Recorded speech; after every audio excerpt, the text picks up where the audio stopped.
everybody. This is Melanie Thomas. I am the Chief Tribe Leader of the Black EXP Network presently, and it is my honor on this Juneteenth day to be on the stage here with my colleagues Damian Forrester and Fee Gentry.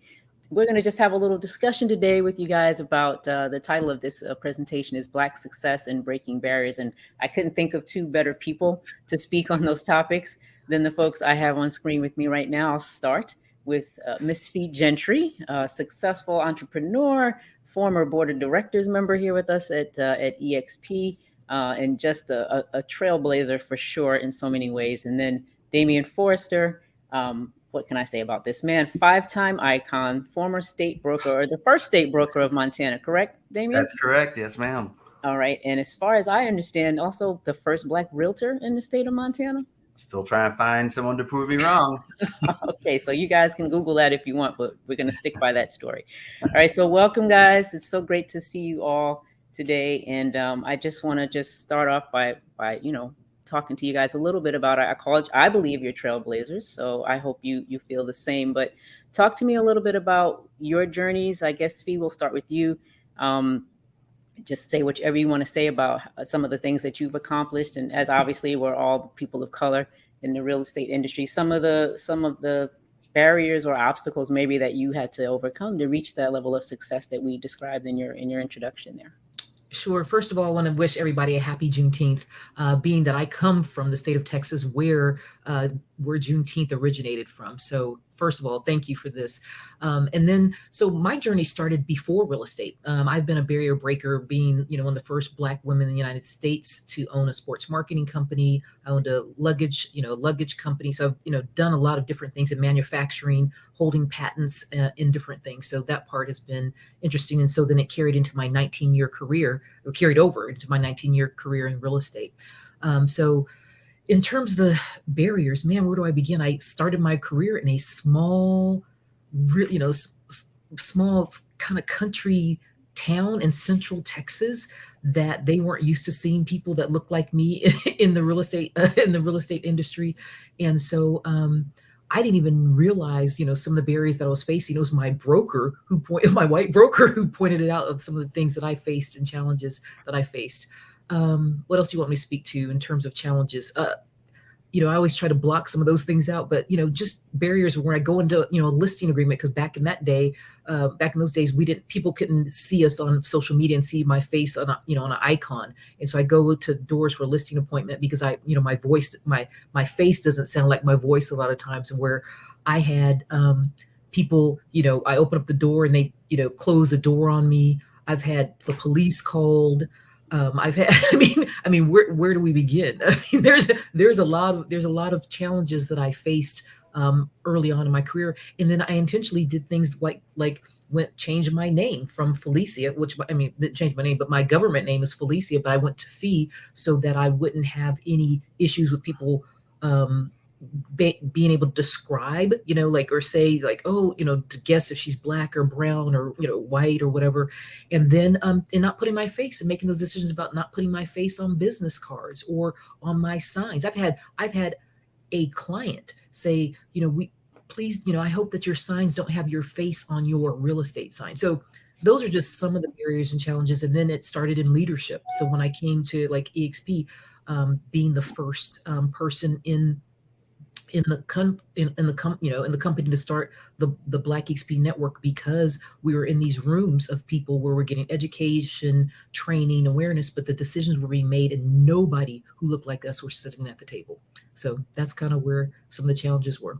Yes, excuse me, I was remiss. I did not mention that your greatest accomplishment is the founding of the Black EXP Network. So yeah, just before I swing over to Damian real quick, speak on that. So you obviously were formerly on the board of directors. So you saw a whole nother level of, like you said, rooms that you sat in that we don't normally have access to. And were there any challenges in that as far as you feeling like, obviously we look to you to represent us. Did you feel any kind of pressure or anything like that to feel that how you had to present yourself in this position as probably the only person who looked like you that was in those settings? Absolutely. I considered it both a privilege and pressure. the privilege of being the first Black woman in U.S. history to sit on the board of directors of a publicly traded company, an honor, right? It took too long. However, when I got at that table, because initially when I first got there, I was like, I was surprised about being at the table, but I knew that I also was carrying just not me, but I knew that I was representing hundreds and hundreds of years of history, and that people were watching me being the first. So there was that pressure there. And then once you got in the room, it was a different culture, speaking a different language. The the ignorance that my counterparts had in the industry had no clue and idea, because they've never had to consider being Black, definitely not being a woman or any of those things. And so having to bring to their attention the differences in how real estate was conducted. And, the things I always talk to you about, X's and O's of real estate are the exact same contracts. However, the way we experience it and the way that we're treated is a totally different aspect. So yeah, there was pressure, but it was also a huge privilege and an honor. Great, thank you for that. And so Damien, same for you. Hey.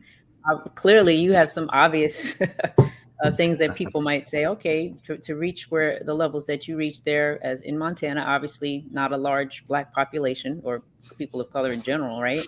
So talk to us about your journey. You're from me, like New York, started out in Brooklyn, so you ended up in Montana. But speak on what Fee did. Like, what were the challenges, or maybe they weren't challenges. So how did you attain that level of success, becoming a 5-time icon? So, a lot of, I may almost be echoing a lot of things Fee is saying, honestly.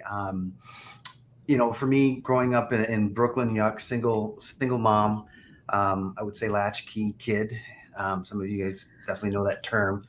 Mom's working really hard, and it's up to us to take care of ourselves. And strong, Black, amazing woman. I can't stop talking about her. But, growing up, I had a lot of challenges in regards to just poor educational background in regards to my high school. I mean, by the time I was graduating high school, I mean, that's when the security, gates were going up, and you had to pass through metal detectors. Back in the 80s, I tell you, you're jumping over crack pipes and needles, and that was, I'm not saying that is all my upbringing, but that was my surroundings. And so growing up, I mean, my challenges was just trying to determine who I really wanted to be, but I knew that I didn't want to be in my surroundings. So I decided to, take the leap and went to college and to get an education, to find out I pretty much in going towards my sophomore year, I was flunking out because I had some challenges. And I joke about this, and I think I've joked about with you and Fee before. Whenever I text you guys, I'm always backing up a text with some changes in my text because of the spelling or the grammar or whatever, to find out. In college, I still do have a learning disability, memory retention. And so like when I read, and some people may have this also, is that when I read, I just read really fast. And by the time I'm done with a book or a chapter or a page or a paragraph, I forget what I just read. So I'm one of those practical applications. So when sending a text, I read it twice and I still send it and jack it up one way or the other anyway. But I overcame. I went through the Marine Corps. I did what I had to do, and I surrounded myself, and I got really cultured fast, because when going to college, I was in Buffalo, New York, and I myself was really not aware of the cultural differences that I didn't understand or know until I got to college, and I was surrounded with people from all over the world, not knowing that there were so many people that I can learn and grow from. And then, after college in the Marine Corps, I decided to head out. I left for DC, Fairfax, Virginia, got my education in my master's in information technology because I wanted to do more with myself. Worked for the Defense Department of State, and worked for large corporations and contractors. Met my wife in Cancun. That's how I got to Montana. Couldn't be making the money that I was making in DC area where I lived at the time. So I decided to get into real estate.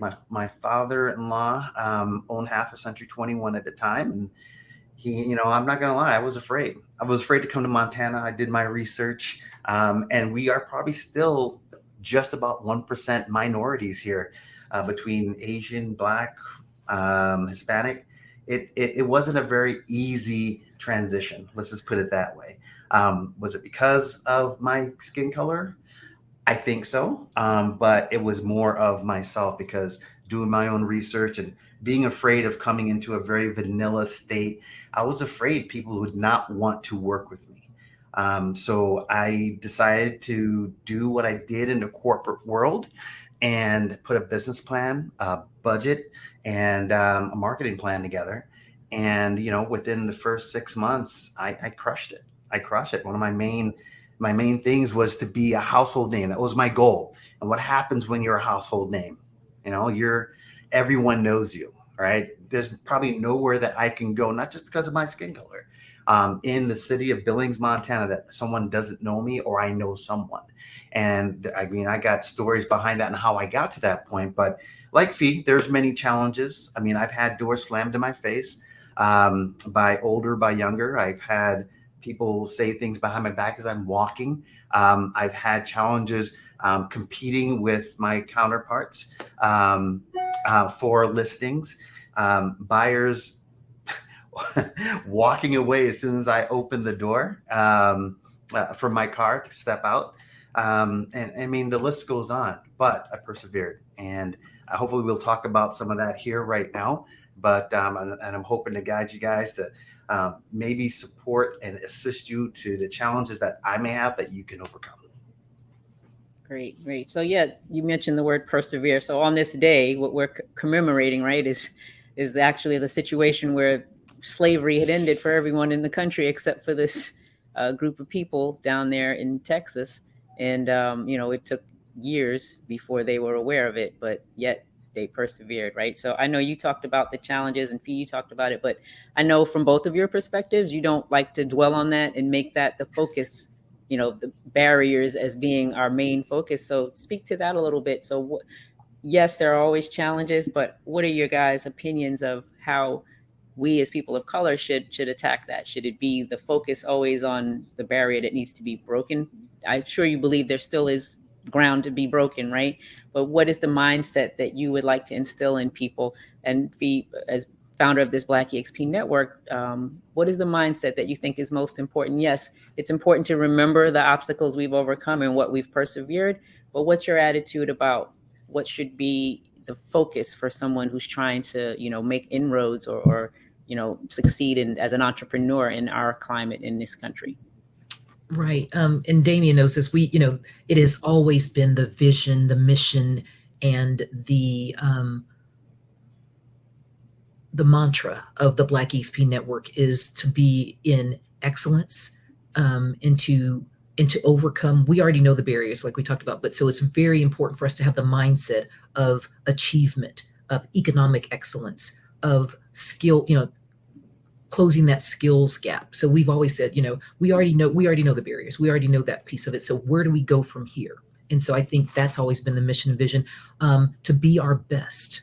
And you all, like I said, we all know that it's important for us to be seen. Representation matters, and not just to have a seat at the table, but when we sit at the table that we eat, and we help others eat. And that's the mantra of what we've adopted here at the Black EXP network. Yeah. I've always said, and people may question my beliefs on this, but we're always in fear of color and who we are and the color of our skin as soon as we walked into a place. And I still am, but I've learned to adapt to the sense in me, because of the environment that I am, is that I'm trying not to make color the first thing. All right. So when I walk into a place, I'm just a person, and it all depends on those people, how they see me. I know how I see myself. They say that, you're a product of your environment. Trust me, I've come from an environment that still have friends that are not around or elsewhere that that have not achieved some of the things that I have achieved, because they let the environment take control of them, and they didn't take control of the environment. And that's what I feel that a lot of us need to do as Black individuals in the United States. Not only that, it's more or less seeing ourselves as people's cover. We fear a lot of things, and we fear a lot of taking the right steps to get to where we need to be. And it's a vicious circle within ourselves, and it's due because they're afraid of lack of education, knowing of what those next steps should be, lack of the taking initiative, and which leads to the a vicious circle of not knowing the education that you should have, and not knowing where you should find the support. And because of all this vicious circle, we go ahead and we sit back and we're afraid to ask. And what we need to do is just take control of ourselves and take that initiative and learn from people, Melanie, yourself, Fee, and myself, and people who are doing it. And don't be afraid of knocking on the doors and saying, hey, I need help. So find the help, get the support, and don't be afraid. This doesn't always matter. Yeah, Damien, I'm going to interject. Yeah. I say do it afraid, because brave courage is not the absence of fear. It's doing things in conjunction with the fear and doing it anyway. So like the book says, do it, feel the fear and do it anyways, because we're not going to there's a collective trauma for our society and in our community, and that collective trauma has been passed to us generation to generation. That's my hope, is that we break this cycle of this trauma that has been inflicted upon us, right? And that we do it scared anyways. Yeah. Right. Well, a lot of my point is just because a lot of it is us too being afraid. Oh yeah. I mean, that's it. I mean, we need to get past that. Like you said, don't be afraid of the fear. I mean, because we talk about failing forward, right? People are afraid of failure. Just keep moving forward, get to it, get past that failure, and move forward.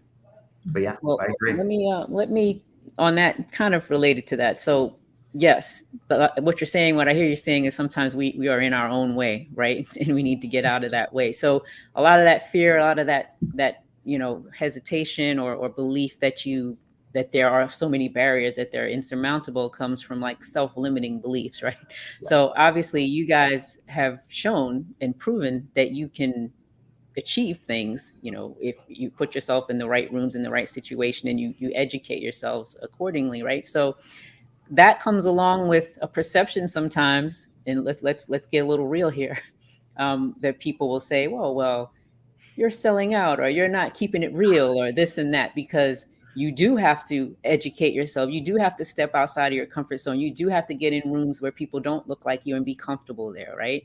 So I know both of you can probably speak to the pressure from both sides.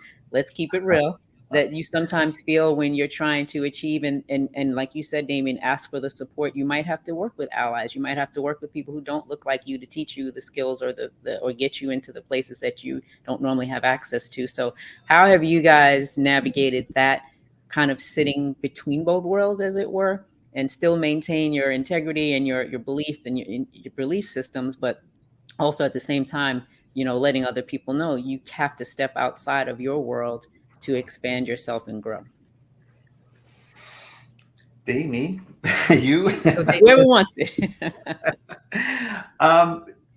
For me, you mentioned just sitting on both worlds.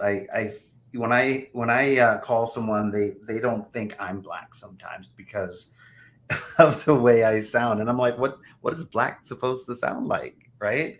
And it kills me. But to answer your question, I mean, I feel that I'm so happy I came to eXp Realty because I found my people. Let's just put it that way. I think I may have mentioned to you guys before, without the Black eXp and network, I was working always in a white world. All right. I didn't have a lot of Black people to talk to. And when I found Fee, when I found Melanie, I found Michael Collier and a lot of other veterans in real estate here at eXp Realty, I found my people, I found my home. And so I wanted to start giving back as much as I could to let people know what that success can look like for them. Hence the reason, you know, I'm doing the things I have to do in order to educate myself and ride that line so I can educate the allies as well as my people, promoting equality and you know, justice, so we can, you know, just work towards a more inclusive, equitable society. Having people understand our culture and recognizing and celebrating days like Juneteenth to understand, you know, what we went through and our background, so we don't take for granted what other people's done to get to where we came from, right? As well as help our allies understand who we are. So playing that role, I love it. I enjoy it. I'm here to encourage and support and do what I have to help others be that way also. You know, just reflecting on our progress, on our journeys, just to make sure we continue this long life, the hope and wish of, you know, equality as we want it to be. So I take on the challenge, and I absolutely love it. I'm going to do really quickly. I'm going to echo most of everything that Damien said. Yeah, it's a tightrope walk of walking where you're not Black enough, and you also don't fit in the other world. So you have to just create your own world. Same thing. Everything that like I said, echo Damien's world. But I never forget that I wake up, that I'm a Black woman every single day. I'm always reminded that. So, and I'm proud of that. But we also have to understand that we ask most people, they don't want to switch in our shoes. They don't want to switch, like switch and get in our shoes and walk that walk. But I take it as like I said, I take it as a badge of honor and a challenge to be a role model for the next generation of leaders. So that's it. Okay, so that being said, from a historical perspective, like days like this, why do you guys believe it's important? Because some people will say, oh, well, that was 400 years ago or whatever. You know what I'm saying? Why is it important to commemorate things like this, or for people, all people, Americans, or maybe even around the world, to know the historical context of, you know, what has gone on in this country with regards to our Black population here? And, you know, how do you feel that should be balanced with future forward thinking as well, instead of historically looking backwards? You want me to take that? Yeah, go ahead, please. Well, I think what's different, that people need to understand the historical context of what happened in the country, even though it was 400 years ago. There has never been in any other demographic in this United States where there has been a systematic effort to suppress homeownership, wealth building, the family, the impact of the family, and education. And that is generationally. And just to speak upon that, like I said, I'm from Texas. So my father, which I was speaking to the other day, other day or a couple of weeks ago, my father was talking about knowing his grandfather, who was a slave, who was born into slavery, was enslaved. My father. So this generation it's not that, so it's really not that long ago. And so because of the systematic implementation of redlining, impacts of redlining, it still continues to this day. And so the economic impact has continued to impact the community over these 3 to 4 generations. So I think that's the biggest part of it, that people need to still understand that, and not using it as excuse, but it's just kind of like you said, starting a race, and so everybody's in the blocks, and one person has a 50-pound weight on their leg, and everybody else is, somebody else has a jet propeller on their back. And so that's kind of what has happened with us economically. It's important for people to understand and commemorate that, that the systems, have still not been fair. The laws, even, you can't legislate morality. So even the laws that were impacted, that were implemented, still have not had the effects of implementation, years down the road. So I think that's the biggest piece that people still are missing in all of this. All right, I've heard you say that before, and that's pretty powerful. So yes, you can make a law that says you must do this, just like Juneteenth. They said that the slaves had to be free, but if you don't follow the law and you go find a way around it, it still has the same effect on you, right? So, right. Damien, did you want to speak to anything on that for as far You as know what? I'm gonna have to have Fee drop the mic on that one. okay. So Some to strong circle words. back to what you said earlier about support, Damien. So that being said, if we have that 50-pound weight and we have to help each other carry it, how are we able to, or how should we, especially here at EXP, like things like the Black EXP network that we founded, what can we do to support our agents in that quest, to overcome the challenges that they may have, the things that still exist today? What should we be doing collectively to make sure that we can bridge those gaps for our agents in the things that they're Yeah, dealing with? I really think we're doing EXP Realty in general, Black EXP Network, and One EXP as well as the other affiliate groups. I think we're doing a good job, and I say that lightly because I know for a fact we can be doing a lot better. And what I mean by that, I'm going to put myself on the soapbox right now just by saying there are leaders out there that are coveting a lot of what they have and should be out there more supporting the network, and giving back more. I see a lot of takers and not a lot of givers, and so I really and truly feel that those takers, and which are amazing leaders and high producers out there, really need to look to our network and start giving back. It's not just about, hey, I did this, I'm doing that, I'm awesome at this. Well, that's great. Well, we want to know the how. How did you get there? Not just, and the what's are important too. What do we need to get there?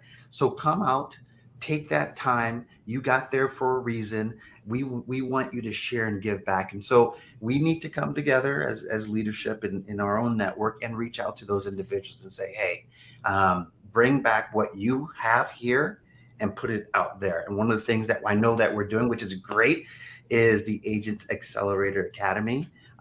We may talk about that later, but that is a great start, an amazing start to helping those become icons within our community of EXP Realty, high producing agents. And we've seen it in the past 3 years, what this has done. We need more of that. I salute. I agree with everything that Damien said, and I'm going to take it a step further because I've been in the highest rungs of leadership in this company. It starts at the top, and so I'm calling out leadership to have representation of people who look like us. We can't be 13 to 14% of the country, and not have, and then have, and us being the strongest flagship organization within the company for the most part, right? We're the flag. We've founded most of the movements and the initiatives in this company, and not have representation, and people keeping their word. Because Damien and I were sitting in a room during, the summer of social justice when our leaders came to us in this company and asked us to guide them and provide them support and provide them cover, during a time when this country and the company was under duress. And so I think, like you said, I want to hold the leadership's feet to the fire and have them keep their word. And it's not like they owe us anything, because this is a company, this is a business, right? It's not like we're not asking for a handout, but we are asking that they do step up and keep their word and help with the promises that they made, because this country has always made promises to Black people. So we're used to people not keeping their word. But in this case, like we said, we're not asking for a handout. We are asking for assistance for us to help us get to our goals and our berries, and don't just use us for things like Juneteenth holidays, Black History Month. It's Black History for us every single day. And so the thing that will help us more than anything else is the economic impact. And I think that's the biggest thing, and provide not just talking, but moving with our feet. Yeah, that's what I want to hold. We are all owners in this company, right? Yep. Right. That's just right. Look at it that way. I mean, we are. From the day when we signed that contract, guess what we get? Yeah. Right. Ownership. We get ownership, and that ownership goes both ways. Yep. That's Our right. organization has definitely supported this company, and to extent and beliefs, in my opinion, where no other company or organization within company has ever. And maybe I'm not reading enough, not researching enough, but from my eyes, what we do, and when I say we, the Black EXP Network, help to support this company. Yeah, I think you're right. I know you're right, Fee. Yeah, we're the largest organization in the United States for Black brokerages. I mean, I've met with I've met with all the top leaders, and we are the largest organization of Black real estate professionals. 4,300 now, probably. More like probably 6,000. We've had more like 6,000 or 7,000, really. Yeah, there you go. Yeah, totally. And that's yeah. So okay, and so I've met with other leaders. Yeah, go ahead. We've challenged internally, Damien, the people within this group to step up and take a role and give back, and not just be a taker, but be a giver. Because let's face it, we are in some challenging times right now in the industry. We've seen some attrition overall across the industry, and our agents are taking the brunt of it probably harder than most because, of the circumstances that we've always been, at the bottom end of the production wheel, right? For various reasons. And then you've challenged leadership to hand in hand also, like you said, it's not just one day a year, it's not lip service, it's got to be a way of existing every day. So that being the case, if you had to say, if all those things were in a perfect world, what would EXP look like in 20 years? What would the real estate industry look like in 20 years if everybody is put their feet to the fire and actually delivers on the promise? Wow, perfect. Fee, do you want to go? No, go ahead, Damien. Go ahead. What does that world look like to you? The real estate utopia. An almost perfect utopia. Not dystopia, right? No. Fairness, equality, finding a way to level the playing field, being seen on our own merits and accomplishments, whether it's a college degree or just having plain street smarts. I've seen so many people without college degrees way beat someone with an education in college. And just, the perfect world, stop the preconceived assumptions of just entering the door of your business and being afraid of going to listing apartments, driving into a neighborhood, or even just walking, out of my car to get gas and being seen as just Black and people not knowing me. So just put that into real estate terms, opening the door, opening your car door, opening a door, and without neighbors wondering what the hell that Black person is doing there, yes, we all have so many strengths. We also have weaknesses, but having our allies to support us and us support our allies in a way of fairness and equality, that's what I would love to see. What about you, Fee? What is your fantasy world? Y'all already know my fantasy world is for us not to be here and having this conversation 20 years from now. I think I would love for it to be, the Black EXP Network, and NAREB and all these other organizations no longer exist because mission accomplished. Because y'all, this is so unnecessary. You know what I mean? We're 20 years, 20 years into the future would be the year, 2043. I pray that this next generation, and that's what I'm really committed to, is this next generation of leaders that rise up, and that we don't have to have this conversation and be here having this conversation 20 years from now. That's what my fantasy world would be. Awesome. Well, that is a great way, I guess, to wrap that up. And Damien, you mentioned the Agent Accelerator Academy. That is something that we created just for this purpose, so that agents of color could see that they are not barriers that are insurmountable. There are people that look like them within their own company that are succeeding and excelling and thriving in this business, and coming back and giving back to share with them. And so I think that's probably one of our greatest contributions, if I can brag on us a little bit, to the industry and to this company. And we'll continue to do things like that, and always push forward and push the envelope to make sure that everyone is always moving forward, right? Would we agree on that? Absolutely. Well, on that note, I guess we'll wrap up today on this Juneteenth. Everybody have a great rest of the day, whatever you're doing today, and always acknowledge what the day is about. It's not just a holiday, it's a day to reflect on what it really means and what it means to us in our history, in our historical context. So thank you, Damien. Thank you, Fee. Thank you.